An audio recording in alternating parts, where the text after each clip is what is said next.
Saludamos a toda la audiencia de Radio Solidaria en esta mañana de viernes 11 de abril 2025. Las 9:20, 8:20 en las Islas Canarias. Hasta las 2 del mediodía os vamos a acompañar. Mañana de viernes. El tiempo ha cambiado bastante. No vamos a tener días soleados en los próximos días. Van a ser días de nubes, van a ser días de lluvia. Ve tomando precauciones. En el día de ayer nuestros compañeros del tiempo.es ya nos anunciaban ese cambio de temperatura. La mínima se puede registrar en zonas del interior y en el norte peninsular. Eso será a partir de este domingo. Hoy escucharemos a Mario Picazo en la previsión del tiempo. Ya nos anuncia a través de la página web eltiempo.es que va a haber un giro en el tiempo para los días festivos. Conoceremos lo que nos espera para la Semana Santa. Una vez más, un año más, una Semana Santa pasada por agua.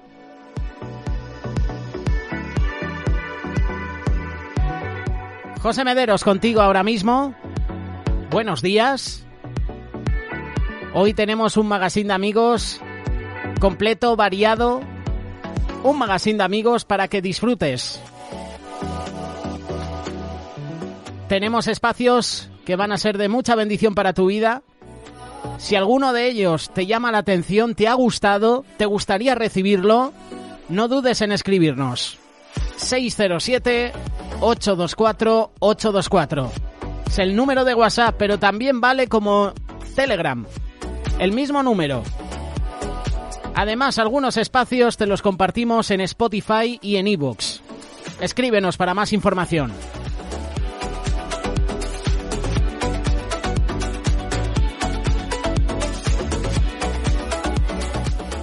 El primer espacio que te ofrecemos, gracias a vosotros, con John MacArthur.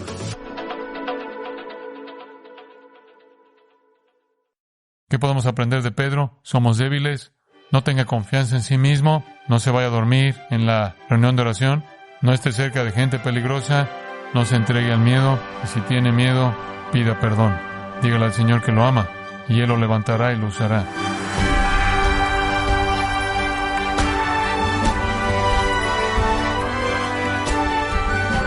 Le damos las gracias por sintonizar Gracias a vosotros con el pastor John MacArthur. Pedro siguió a Jesús durante su ministerio terrenal, incluso estuvo dispuesto a defenderlo con su espada en el jardín de Getsemaní. Lo que nunca se imaginó era que lo negaría 3 veces antes de que su maestro fuera crucificado. Pero ¿qué podemos aprender de la negación de Jesús por parte de Pedro?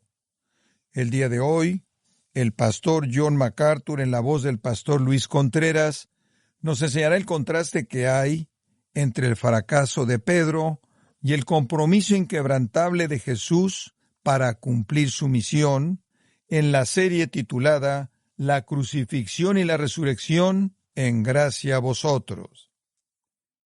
Hemos estado involucrados con el drama del desarrollo de la Semana de la Pasión desde muy temprano en el Evangelio de Juan, aproximadamente a la mitad. En el capítulo 12, versículo 23, Jesús dijo que había llegado su hora. Y lo encontramos en el capítulo 18 moviéndose directamente al punto de su arresto. Y luego, a medida que se desarrolla el pasaje, vemos 4 escenas que unen estos 2 dramas diferentes. El drama del juicio y el drama de la negación. Así que veamos la escena 1. El juicio de Jesús.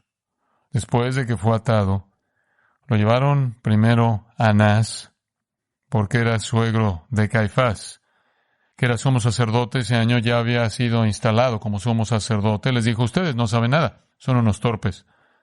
Os conviene que un solo hombre muera por el pueblo y que no perezca toda la nación. Él no tenía idea de lo que estaba diciendo, y eso es lo que dice el versículo 51. Ahora, él no dijo esto por iniciativa propia, sino que siendo sumo sacerdote aquel año profetizó que Jesús iba a morir por la nación. Dios al menos rescató un buen momento del sacerdocio ese año. Una profecía de que Jesús moriría por la nación. Y el versículo 52, y no solamente por la nación, sino también para reunir en uno a los hijos de Dios que estaban esparcidos por el mundo. El mundo. Aquí tiene usted la expiación sustitutiva de Cristo por los pecados de su pueblo entre las naciones, así como Israel. La declaración es hecha por un sumo sacerdote ignorante, pero él profetiza la verdad. Pero desde su punto de vista, todo lo que significaba era, versículo 53, desde ese día planearon matarlo. Era o él o todos nosotros. Ellos eran inmensamente ricos, despiadados, ambiciosos, codiciosos, y tenían miedo de perder su poder. El Talmud tiene un pasaje interesante sobre Anás que le da una especie de punto de vista de la gente. Dice esto: ay de la casa de Anás, ay del silbido de su serpiente. Son sumos sacerdotes, sus hijos son los guardianes del tesoro, sus yernos son los guardianes del templo, y sus sirvientes golpean al pueblo con palos. Hombre, entonces ellos no solo cobraban tarifas exorbitantes en la estafa por los animales y las monedas, sino que si no se conformaba usted, tenían a policías del templo para tomar palos y golpear a la gente. Esto es una prostitución vil de cualquier cosa que Dios tuvo la intención de diseñar en la posición del sumo sacerdote. Y Jesús había golpeado esa misma operación del templo 2 veces al comienzo de su vida, cuando todos comenzaron a odiarlo, y ahora a principios de la semana, cuando entró y echó a todos del templo nuevamente. Anás estaba furioso con Jesús. Caifás estaba furioso con Jesús. Así que esa es la escena 1. Lo arrestan con la intención de cumplir las palabras de Caifás. Va a ser él el que muera y no todos nosotros. El versículo 15 cambia al segundo acto y pasamos del juicio a la negación de Pedro. Simón Pedro estaba siguiendo a Jesús, y también otro discípulo. Ahora bien, ese discípulo era conocido por el sumo sacerdote y entró con Jesús en el patio del sumo sacerdote, pero Pedro estaba fuera, a la puerta. Entonces el otro discípulo, que era conocido del sumo sacerdote, salió y habló al portero e hizo entrar a Pedro. Entonces la esclava que cuidaba la puerta dijo a Pedro: ¿tú no eres también uno de los discípulos de este hombre? ¿Eres tú? ¿Lo eres? Él dijo: no lo soy. Ahora los esclavos y los oficiales estaban parados allí, habiendo hecho un fuego de carbón porque hacía frío y se estaban calentando, y Pedro también estaba con ellos de pie y calentándose. Así que pasamos del juicio de Jesús a la negación de Pedro. Aquí está el contraste. Ahora, retrocediendo antes de llegar al versículo 18, Jesús fue arrestado. Mateo 26:56 dice: todos los discípulos huyeron. En el arresto en el jardín todos se separaron. Pero Pedro y otro discípulo encontraron el camino de regreso. Ellos no pudieron soportar la separación. No podían soportar el preguntarse qué estaba pasando. Y vemos a Pedro aquí, siguiendo a Jesús. Marcos agrega esto, Marcos 14:54. Él me seguía de lejos. Él no está cerca de Jesús. Está siguiendo a Jesús, pero no quiere que nadie lo sepa. Él está siguiendo de una manera avergonzada, él está siguiendo de una manera cobarde. Él ama demasiado a Jesús como para simplemente irse, pero es demasiado cobarde para subir y pararse donde él está. Así que encuentra una especie de escondite donde él pueda observar y seguir.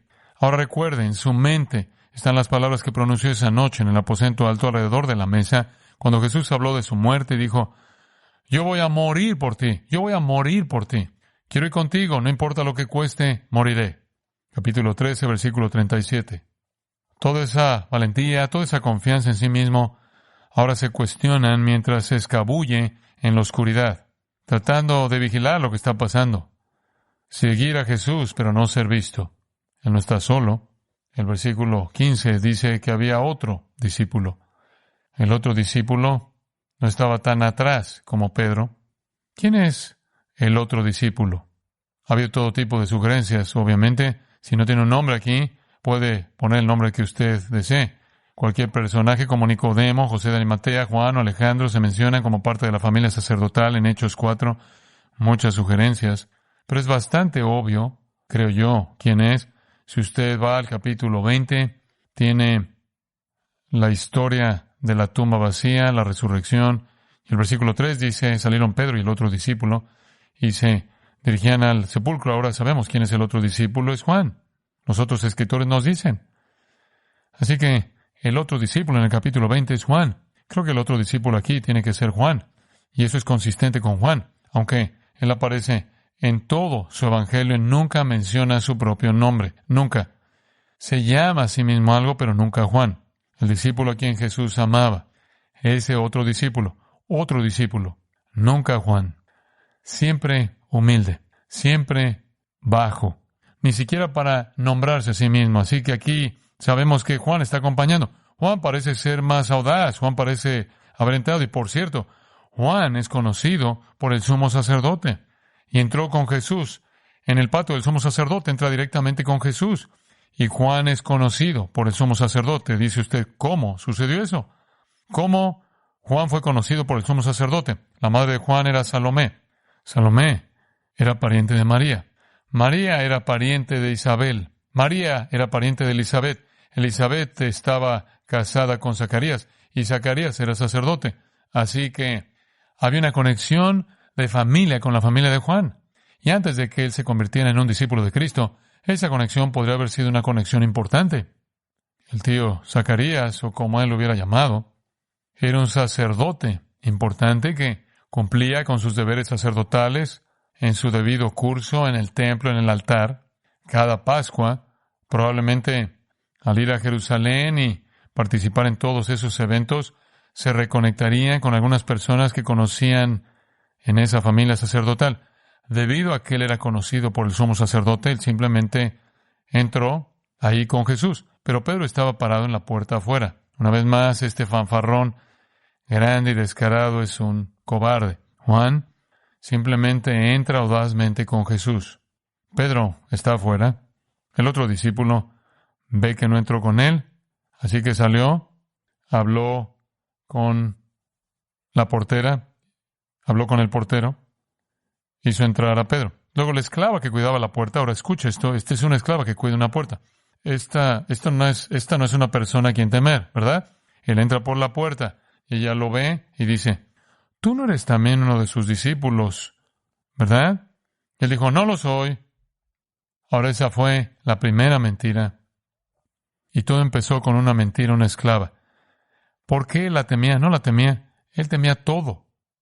Y el susto de la pregunta lanzó esa respuesta que ya estaba premeditada en su mente por protegerse a sí mismo. Ella es una portera, ella es una esclava. La pregunta lo tomó desprevenido. No era oficial, era casual, era insignificante. Pero él ya estaba preparado para mentir, para salvar su propia vida. El mismo que dijo que moriría con Cristo. Y así es como viene la tentación, ¿verdad? Cuando no la estamos planeando, nos sorprende desprevenidos, nos sorprende antes de que tengamos la oportunidad de armarnos de valor, cuando estamos en nuestros momentos de debilidad.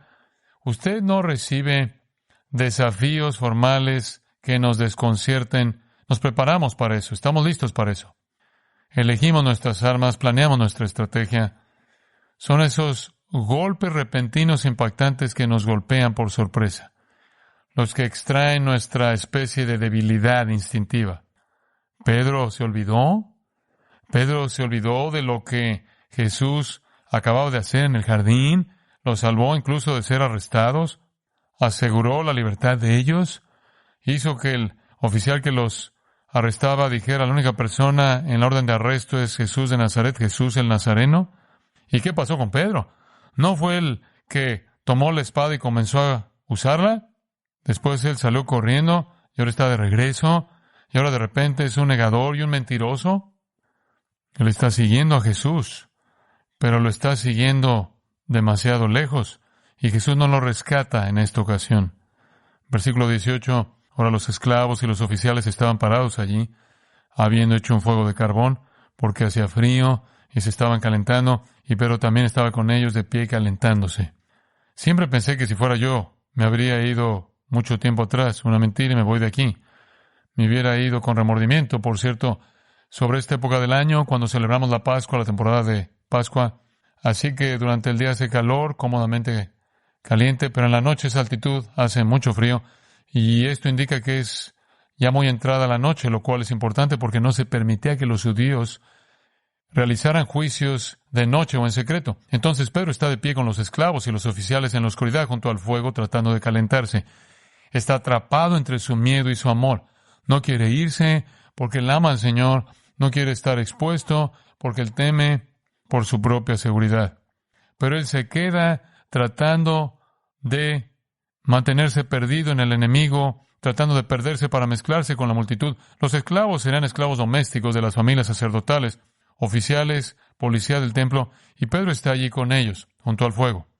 Toda su confianza en sí mismo se ha ido, tiene miedo, pero no puede alejarse. Así que ahí está, en el versículo 18, calentándose a sí mismo en un lugar muy peligroso. En el versículo 19, pasamos a la escena 3, el juicio de Jesús nuevamente. Mientras tanto, en el juicio, el sumo sacerdote preguntó a Jesús acerca de sus discípulos y acerca de su enseñanza. Ahora, esta es una burla a la justicia, una burla completa. Aquí no pasa nada legal. Esto va a ser una acusación legal, nada es legal sobre nada de eso. Ya habían decidido que lo querían muerto. Estaban sedientos de su sangre. Esto no fue un juicio, esto fue un complot de asesinato. Pero solo para darle los detalles específicos de eso, era una regulación esencial de la ley judía que un prisionero no se le debía hacer ninguna pregunta que al responder fuera una admisión de culpabilidad. Hemos traducido eso en lo que llamamos la quinta enmienda, que no se puede hacer que un criminal se incrimine a sí mismo. Si usted va a encontrar a alguien para ser acusado, que sea culpable, tiene que haber pruebas más allá de una autoconfesión. Usted no puede hacer que alguien confiese. Eso se dibuja en nuestro sistema de justicia estadounidense. Eso se extrae de los patrones antiguos de justicia judíos. Maimónides, un gran erudito medieval judío, lo expresó de esta manera: nuestra verdadera ley no inflige la pena de muerte a un pecador por su propia confesión. Entonces, en primer lugar, el sumo sacerdote, que es el juez, le dice a Jesús: háblame de tus discípulos y de tu enseñanza. No tiene derecho a hacer eso. No tiene derecho a hacerle ninguna pregunta en absoluto. Se presume que es inocente hasta que se pruebe su culpabilidad y él no puede ser la prueba. Esto es ilegal. Entonces él le preguntó a Jesús: ¿cuántos discípulos? ¿Dónde están tus discípulos? Están en lugares, están aquí y allá. ¿Dónde están? Están tratando de determinar qué tan extendida puede ser esta insurrección. ¿Y qué hay de tu enseñanza? ¿Qué estás diciendo? ¿Cuáles son tus herejías? Y Jesús responde al decirle: he hablado abiertamente al mundo. Siempre he enseñado en las sinagogas y en el templo donde se reúnen todos los judíos, y nada he hablado en secreto, nada. ¿Por qué? Me preguntas. Pregunta a los que han oído lo que les hablé. Ellos saben lo que dije. Trae los testigos. Haz esto legalmente. Todo es ilegal. Incluso es ilegal según el derecho romano. Esto, por supuesto, es una corte judía. Ellos son los culpables. Ellos necesitan ser procesados. Ellos están pervirtiendo la justicia. Yo no hice nada en secreto. Tú has estado escuchando mi enseñanza toda la semana, todos los días, en el templo, al aire libre, en público. Encuentra a alguien para que comente sobre mi enseñanza. Tú conoces la historia de lo que he hecho. Encuentra a algunos de mis discípulos. Pregúntales. Tú puedes determinar quién es un discípulo mío. Jesús no está faltando a su cooperación. Él simplemente está pidiendo un tratamiento legal. No que lo obtendrá, sino para exponer la ilegalidad de este evento. Él sabe, él conoce, Juan 15:25, me aborrecen sin causa. Me aborrecen sin causa. Entonces, Jesús dice con calma: ¿por qué no le preguntas a la gente que escuchó lo que dije? Ellos saben lo que he dicho. Y cuando hubo dicho esto, versículo 22, uno de los oficiales que estaban cerca golpeó a Jesús, diciendo: ¿así respondes al sumo sacerdote? Este es el primer golpe infligido a su cuerpo sagrado, recibido de manos de los pecadores, vino de un judío. Literalmente en griego el término significa dar un golpe en la cara. Estos policías del templo llevaban garrotes. Lo que significa es que lo golpeó en la cara con un garrote. Y ese es el cumplimiento de Miqueas 5:1. Con vara herirán al juez de Israel en el rostro, en la mejilla. Incluso en esto, él está probando que es el juez de Israel. ¿No es interesante? Miqueas dijo: al juez de Israel herirán con vara en la mejilla. Aquí él está en un tribunal y hay un juez, pero él es el juez verdadero de Israel. que es golpeado en la cara con una vara. Él está cumpliendo la profecía. Anás odia a Jesús, la gente a su alrededor odia a Jesús y por eso esa reacción. Tranquilamente Jesús responde, pero dice, cuando lo maldecían no respondía con maldición. Respondió Jesús con mucha calma, versículo 23, si he hablado mal, testificad del mal. Pero si es cierto, ¿por qué me golpeas? La palabra testificar es la palabra operativa aquí. ¿Dónde está el testimonio aquí? ¿Me estás acusando? ¿Me estás golpeando en la cara con una vara? ¿Por qué? ¿Me preguntas? ¿Me estás preguntando por mis discípulos y por mi enseñanza? ¿Dónde están los testigos? ¿Dónde está el testimonio aquí? No hay respuesta, no hay réplica, no hay espíritu de resentimiento, perfectamente tranquilo. No hay respuesta en enojo, no hay réplica, no hay espíritu de resentimiento, perfectamente tranquilo.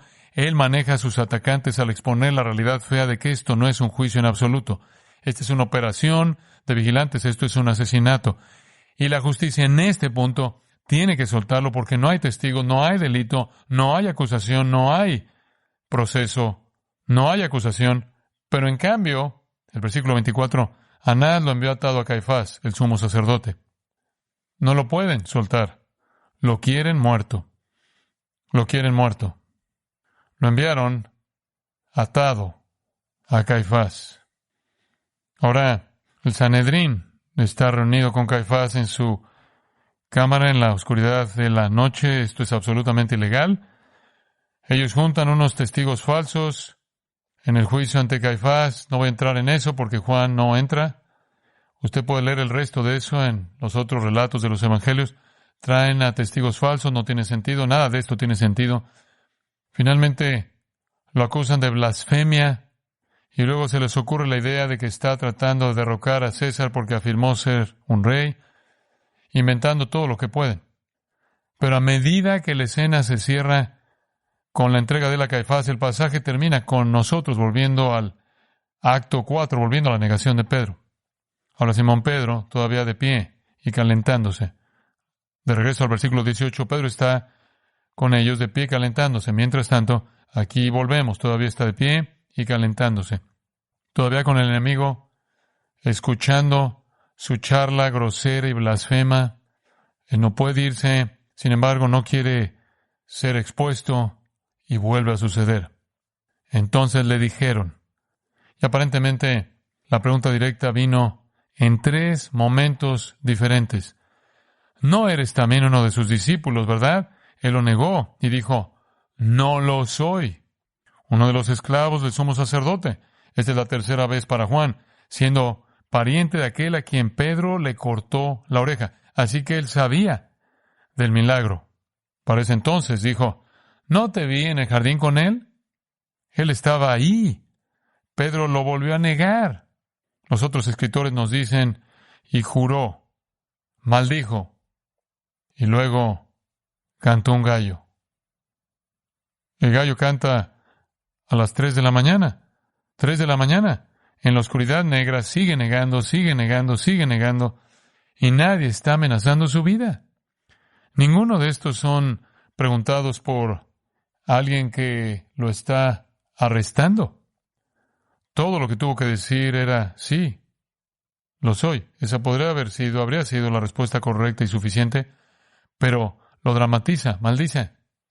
Vaya a Lucas 22, porque Lucas une estos 2 dramas. Terminaremos aquí, Lucas 22. Lo retomaremos en el versículo 60. Pedro dijo, hombre, no sé de qué estás hablando. No sé de qué estás hablando. No sé de qué estás hablando.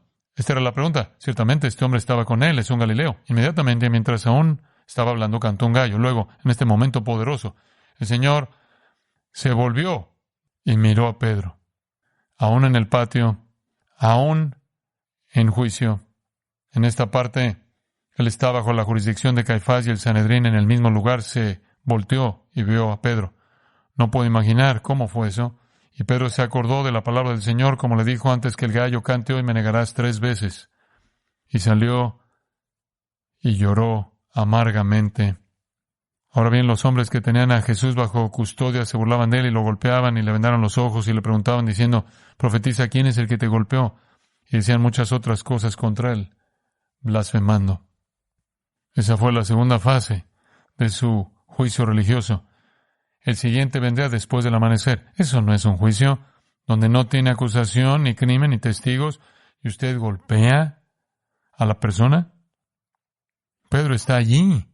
Él está expuesto. Y salió y lloró amargamente. La diferencia entre Pedro y Judas: Judas salió y se ahorcó. Ningún remordimiento que se convirtió en arrepentimiento. Solo remordimiento que se convirtió en suicidio. Con Pedro fue como un remordimiento que se convirtió en arrepentimiento y lloró amargamente. Él lloró. ¿Cuál fue la diferencia entre Judas y Pedro?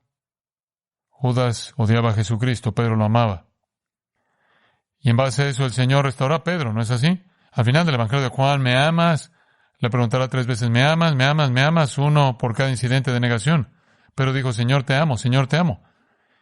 Y lo restauró al ministerio y predicó el gran sermón en el día de Pentecostés. La maravillosa realidad de este pasaje es que aquí hay un discípulo que peca de manera épica, como ningún pecado anterior registrado en el Evangelio. Y este pecado, en todos los aspectos, será suficiente para decir que Pedro no es más que otro Judas. En cambio, se convierte en el gran predicador del Evangelio en el día de Pentecostés y a lo largo de la primera mitad del libro de los Hechos. Este es el pueblo por el cual Cristo murió. Y mientras que Él, de hecho, va a la cruz, ellos están pecando contra Él. Los mismos por los que Él muere. ¿Qué podemos aprender de Pedro? Somos débiles. No tenga confianza en sí mismo. No se vaya a dormir en la reunión de oración. No esté cerca de gente peligrosa. No se entregue al miedo. Y si tiene miedo, pida perdón. Dígale al Señor que lo ama, y Él lo levantará y lo usará. Padre, te agradecemos de nuevo por tu palabra tan poderosa, viva, simplemente vive. No solo está viva, da vida. Somos renacidos por esta palabra viva. Te agradecemos por nuestro Salvador, la revelación de Él aquí. Gracias por su voluntad de ir a la cruz por nosotros. Haz que esta historia sea viva en nuestras mentes y recuérdanos que somos débiles como Pedro y propensos a este tipo de negaciones, desastres temporales. Pero cuando nos volvemos a ti con amor y buscamos tu rostro, ofreces perdón completo y restauración a la utilidad. Te agradecemos por esa gracia que siempre está disponible para nosotros. En el nombre de nuestro Salvador. Amén.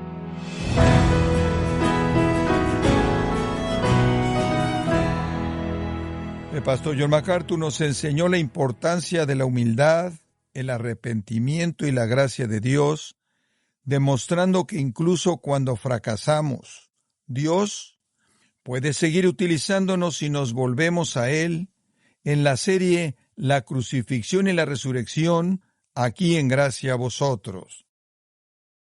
Estimado oyente, quiero recomendarle el libro El Evangelio según Dios, donde el pastor John MacArthur profundiza en Isaías 53 y muestra cómo Jesús cumplió las promesas mesiánicas al hacerse hombre y ofrecerse como expiación perfecta en la cruz por los pecados de quienes creen en Él. Adquiéralo en la página gracia.org o en su librería cristiana más cercana. Y también le recuerdo que puede descargar todos los sermones de esta serie La crucifixión y la resurrección, así como todos aquellos que he escuchado en días, semanas o meses anteriores, animándole a leer artículos relevantes en nuestra sección de blogs, ambos en gracia.org.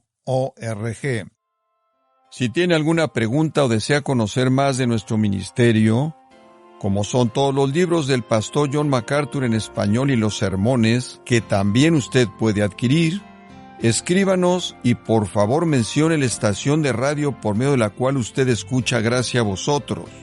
Es importante conocer no solo el país y ciudad de donde usted nos escucha, sino también la radio.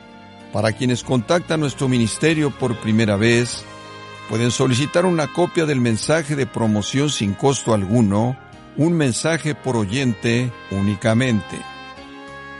Si usted vive en España, escríbanos a Gracia a Vosotros, apartado de correo número 40, código postal 41806, Umbrete, Sevilla, España, o puede escribirnos a través del siguiente correo electrónico: europa@gracia.org. Bueno, en nombre de John MacArthur y el personal de este organismo, queremos darle las gracias por su tiempo y sintonía, y queremos pedirle que no deje de orar por este ministerio, como también por la estación de radio por la cual usted nos escucha de lunes a viernes. Este es su amigo Miguel Contreras, invitándole a sintonizar nuestra próxima edición, para que juntos continuemos desatando la verdad de Dios un versículo a la vez. No se lo pierda, aquí en Gracia a Vosotros.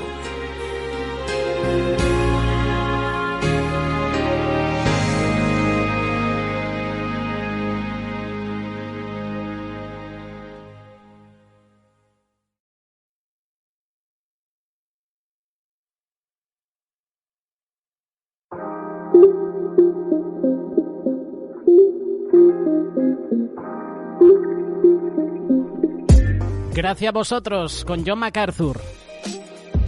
Interesante el tema que están tratando en los últimos días, ya que se acerca la Semana Santa. Vamos a tener temas muy interesantes, como la Cena del Señor, vamos a tener la negación de Pedro, que es lo que acabamos de escuchar. Vamos a tener que escuchar también el momento de las acusaciones, como bien decían en la traducción de John MacArthur, juicio totalmente injusto a Jesús. De hecho, no era un juicio, porque golpeaban a Jesús. ¿Has visto alguna vez que en un juicio se golpee al acusado? Y más cuando es un acusado inocente, ¿no? Muy interesante. Esta tarde puedes escuchar de nuevo este espacio.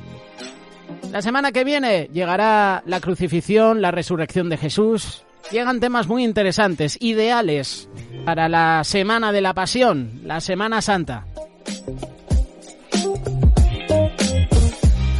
Unos minutitos, charlamos con Jessica, que se conecta a Radio Solidaria, y así podemos escuchar el espacio Cruzada con Luis Palau. Jessica, ¿qué tal? Buenos días. Muy buenos días, José. Pues bien, preparada para este viernes, y como dices tú, ya la Semana Santa está en 0, porque una vez de que los niños ya no tienen colegio, sabes que eso se pasa rapidísimo.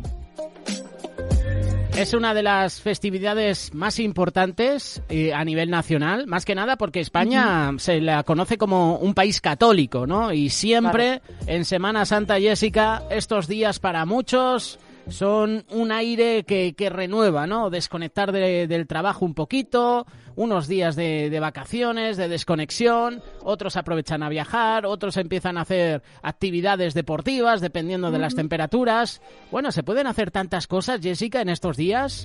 Sí, porque además es que son días de fiesta, o sea, lo tengo apuntado y todo, ¿vale? Pero estos días, por ejemplo, el 17 y 18 es fiesta en España, y claro, ¿qué pasa? Que te pilla con el sábado y el domingo, porque es jueves, viernes, sábado y domingo. Entonces hay mucha gente que en estas fiestas aprovecha a ir a la casa de sus familiares, a los pueblos, sobre todo en Andalucía, que es donde más se celebra la fiesta de la Semana Santa, ¿no? Que está la procesión, etcétera, etcétera. Pues como que la gente usa estas fechas para poder volver y poder disfrutar de la Semana Santa con sus familiares. Y oye, a mí me da la sensación de que esta Semana Santa me ha llegado más rápido que otros años. No sé por qué. Creo que el año pasado cayó en marzo, pero este año me ha dado la sensación de que de repente estoy pensando, madre mía, ya es Semana Santa, se me ha pasado muy rápido. La semana que viene, días festivos, nosotros seguramente no hagamos magazine de amigos, por lo menos jueves, viernes, dependiendo. Pero lunes, martes y miércoles sí que estaremos con toda la audiencia ofreciendo este espacio, ofreciendo cada sección que compone amigos en esos días. Vamos a escuchar a Luis Palau con el pan de vida, así se titula el mensaje en esta mañana. En un ratito volvemos contigo porque tenemos el Tocina con nosotros de Izaskun y el devocional con Sergio Mendoza. Estaremos contigo, así que no te vayas, no desconectes. Ahora presentamos Cruzada con Luis Palau. un desafío diferente para la vida moderna. ¿Qué tal, querido amigo o amiga del programa Cruzada con Luis Palau? De esta forma damos comienzo a una nueva presentación de este nuestro espacio y punto de encuentro en la radio, en donde estudiamos diariamente la Biblia, la Palabra de Dios, de la mano como siempre del conferencista internacional Luis Palau. Mi nombre es Jorge Escopazo y en este día estamos comenzando una nueva serie de programas titulada Yo Soy. Hoy Luis Palau nos presenta el primer mensaje de la serie que lleva por título El Pan de Vida. Si en este momento entrara el presidente de la República, usted se pondría de pie y le diría: buenos días, señor presidente. ¿Por qué? Porque ese es su título oficial. Ese título describe quién es, tanto su posición como su dignidad, como sus responsabilidades. ¿No es así, mi amable oyente? Si entrara un general del ejército, usted se cuadra y dice: mi general, buenos días. Con ese título usted le da su honor, describe su responsabilidad y nos ilumina en cuanto a su posición. Por otro lado, si entrara algún famoso predicador, usted le daría su título, sea pastor, sea evangelista, sea reverendo, y usted, con describir su título, nos está diciendo la posición que tiene el individuo, el respeto que se merece y la función que lleva a cabo. Teniendo todo eso en cuenta, es que hoy y quizá mañana y pasado, yo creo que usted se concentre en aquel que es el héroe mío y espero que sea el héroe suyo. Aquel que es el todo del todo, para mí y ojalá para todo el mundo. Me refiero a aquel que tiene los mejores títulos del mundo. Superior al título de cualquier presidente o persona del ejército es nuestro Señor Jesucristo. Él mismo se dio a sí mismo toda una serie de títulos, y yo quiero que los veamos. El primero dice así: yo soy el pan de vida. Jesucristo, en una palabra, nos está diciendo aquí algo acerca de sí mismo. Resulta que estaba teniendo una conversación con un grupo de individuos. Él les dijo: de cierto les digo, no les dio Moisés el pan del cielo, mas mi Padre les da el verdadero pan del cielo. Porque el pan de Dios es aquel que descendió del cielo y que da vida al mundo. Entonces le dijeron los que estaban por allí: Señor, danos siempre este pan. Jesús les dijo: es que yo soy el pan de vida. El que a mí viene nunca tendrá hambre, y el que en mí cree no tendrá sed jamás. Ahí está. Yo soy el pan de vida. Así lo dijo el Señor Jesucristo. Entonces comenzaron a murmurar todo un grupo de personas. Versículo 41 de Juan capítulo 6 dice: murmuraban entonces de él los judíos porque había dicho: yo soy el pan que descendió del cielo. Y en el versículo 48, el Señor Jesucristo reafirma una vez más. Dice: de cierto les digo, el que en mí cree tiene vida eterna. Yo soy el pan de vida. ¡Ah, qué hermoso título! Ese título de nuestro Señor Jesucristo. ¿Qué quiere decir? Primero, Él es el pan de vida. ¿Y qué? Es el pan de vida que satisface. Satisface porque ese es el propósito del pan, ¿no es verdad? El propósito del pan es alimentarnos hasta el grado de la satisfacción. Ese es el plan de Dios. Y mi querido amigo oyente, usted, al acercarse por la fe a nuestro Señor Jesucristo, va a encontrar la satisfacción de alma, el pan que su alma anhela de una manera que usted nunca ha sospechado. Cuando uno recibe a Cristo por la fe en su corazón, encuentra que Él es en verdad el pan de vida. Para el alma hambrienta, Él satisface consigo mismo. Él es el pan de la vida. Para el alma desesperada, en busca de alimento espiritual, Jesucristo es el pan de la vida.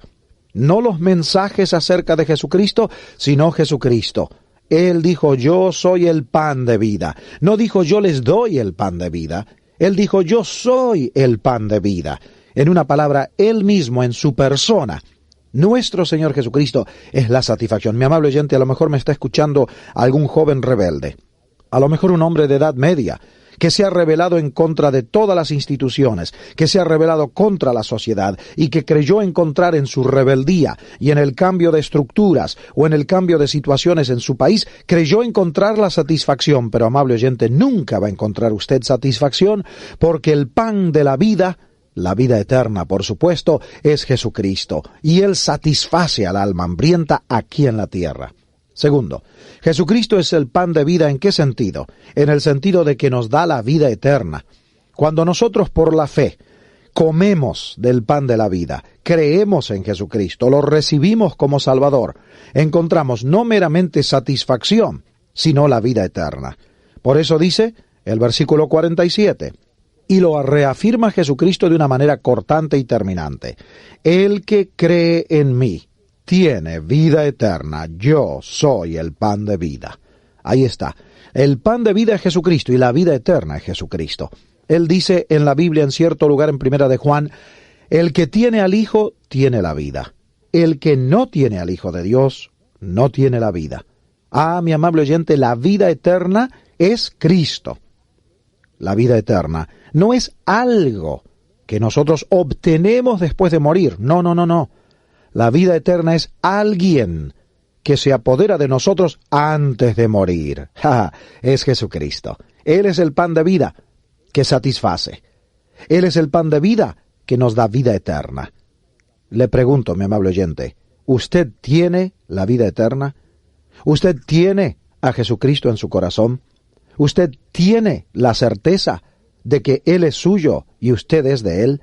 ¿Usted ha comido por la fe de Jesucristo? ¿Ha creído en Él?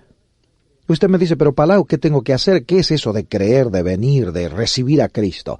Bueno, Él nos dice en el versículo 35, recuerda, lo leímos al principio: yo soy el pan de vida.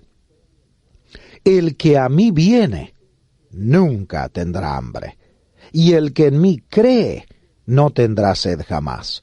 Usted tiene que venir a Jesucristo. Venir implica una decisión. Ahí está usted sentado, escuchando mi voz. Me ha oído leer la palabra de Jesús: yo soy el pan de vida, el que a mí viene nunca tendrá hambre, el que en mí cree no tendrá sed jamás. Usted está desesperado espiritualmente, mentalmente. Usted quiere y busca y desea la vida eterna. Usted quiere satisfacción espiritual. Pero usted tiene que hacer una decisión. La decisión es que tiene que venir a Jesucristo. Usted me dice, pero no lo veo. ¿Dónde está? Es un paso de fe. Usted por la fe tiene que decir allí donde se encuentra en este momento, sea en su casa, sea en un automóvil, en un hotel, en un bar, donde quiera que usted esté escuchando mi voz, en el campo, en la ciudad. Usted tiene que decir en este momento una oración de fe. Dígale estas palabras: Señor Jesús, tú eres el pan de vida. Yo tengo un hambre espiritual que me mata, Señor. Necesito que satisfagas el hambre de mi vida. Señor Jesucristo, tú eres el pan de la vida eterna. Dame la vida eterna. Por la fe, Señor Jesús, te recibo como mi Salvador. Te acepto como mi Salvador. Me rindo a ti para que seas para mí el pan de la vida eterna. Y con tu ayuda, Señor Jesús, voy a compartir este pan que eres tú con mi familia, con mis amigos, con mis vecinos, ojalá que con todo el mundo. Gracias, Señor Jesús. Mi alma está satisfecha contigo, mi sed está calmada. Alabo tu nombre. Amén.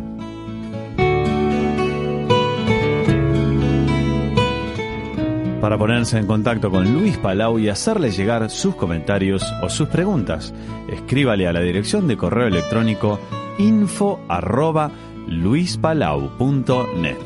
info@luispalau.net. Llegamos así al segmento musical de nuestro programa. Hoy nos acompaña Yailin Cintrón con la canción Acércame a ti. Acércame a ti.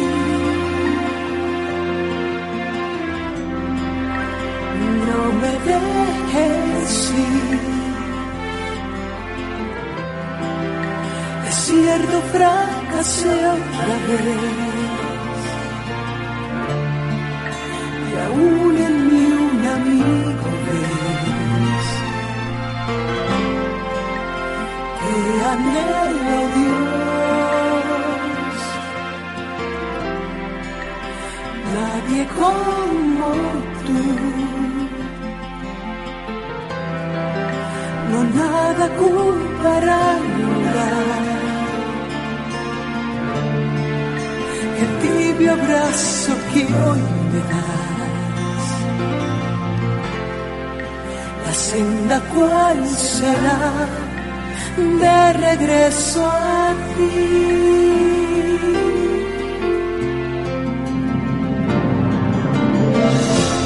Te anhelo, Dios, Señor, te necesito. Te anhelo, Dios, quiero acercarme a ti.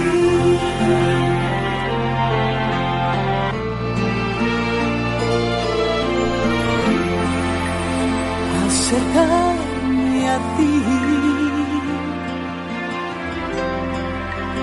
no me dejes ir. Es cierto, fracasé otra vez, y aún en mí un amigo ves. Te anhelo, Dios, nadie como tú, no nada comparará el tibio abrazo que hoy me das. La senda cuál será de regreso a ti.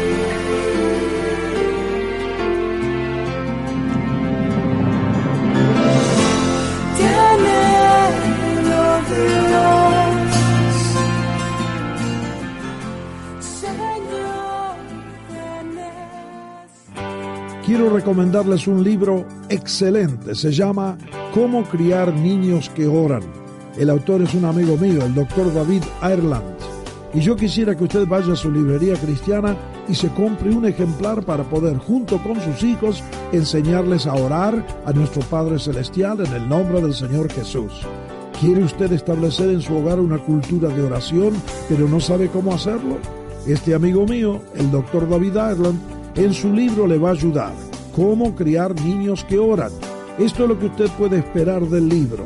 Consejos prácticos, pasos a tomar fáciles de llevar a cabo para enseñar la oración a sus niños, oraciones sencillas para comenzar con sus criaturas y ejercicios de oración que cualquier padre e hijo pueden practicar juntos. Así que todo el mundo a ir a comprarse una copia, un ejemplar del libro Cómo criar niños que oran por el doctor David Ireland en su librería cristiana. Se lo recomiendo.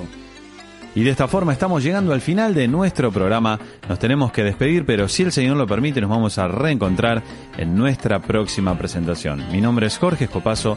Fue un placer acompañarle en este día. Recuerde visitarnos en nuestro sitio en internet www.luispalau.net. Amigos oyentes, muchas gracias por su fina sintonía al programa de este día. Les estaremos esperando muy pronto para el próximo programa Cruzada con Luis Palau. Hasta entonces, recuerden las palabras de nuestro Señor Jesús. Felices los de corazón limpio, pues ellos verán a Dios.